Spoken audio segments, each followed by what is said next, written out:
place is about to become a sea of sweat, ear-shattering music, and puke. So start drinking now.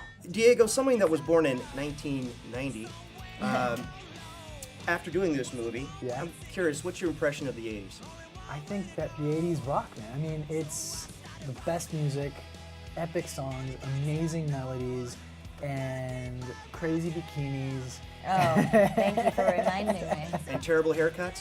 Yeah. And yes, just stay away from the boy band look. Stay away. The clothes weren't that great, but the music was Music awesome. just, yeah. It was amazing. What was really important was, because this was a very important time period for me that I love very much, even though I do not like to look at pictures of myself in the period, I didn't want it to be a caricature. And I didn't want the costumes to be like that the characters were chasing the joke of their costumes or their wigs. Or I wanted the funny in the movie, and there's so much funny in the movie, to come from the situations and who the people were and how seriously they took everything. You're a singer, and you have real talent.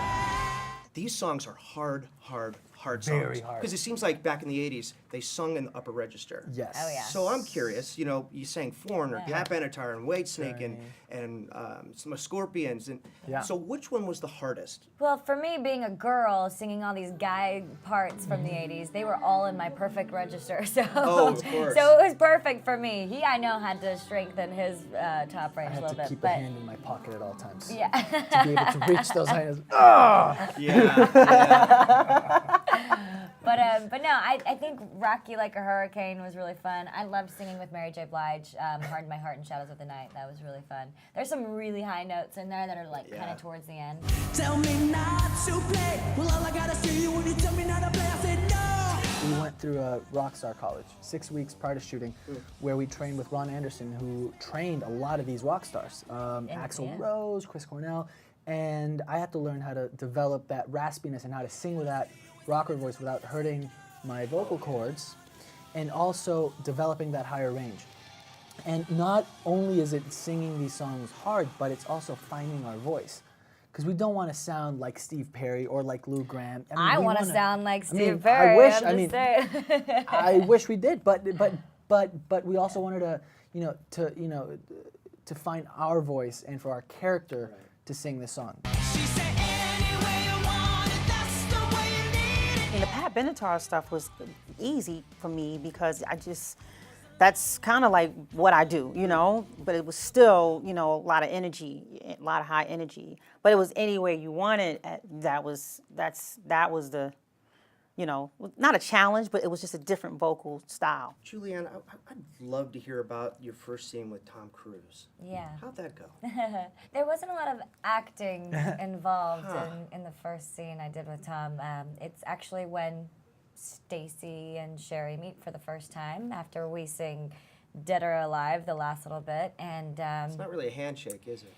it's not really. No, it's a boob shake actually. He basically says I have a perky heart.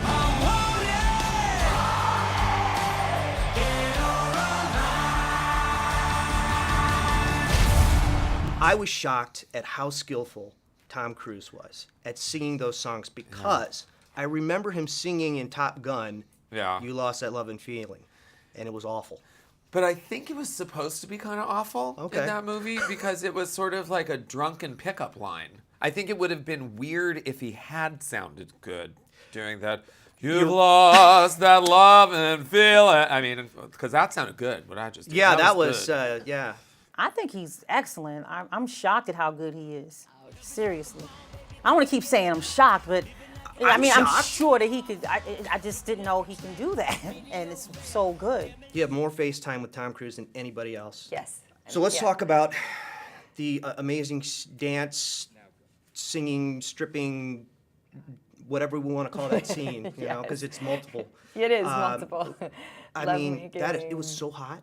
Thank you. I'm so glad you liked it. It was so It hot. was so crazy. I mean, first of all, it's an epic song, and all you hear that kick in, and you're like, oh, I love this song. And it's hard to sing.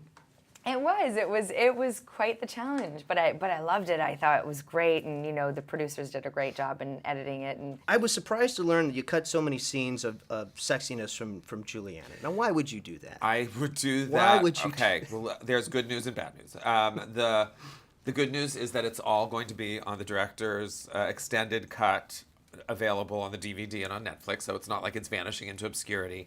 But in truth, her big, sexy dance scene on the Hollywood sign during Waiting for a Girl Like You actually ended up being, because she was so good at it, it ended up playing like she had become a stripper before she was a stripper. Do you know what I mean? So it's too good. Yeah, it sort of ruined her when she goes into her descent. And then the other one was so sexy that it actually upset mothers.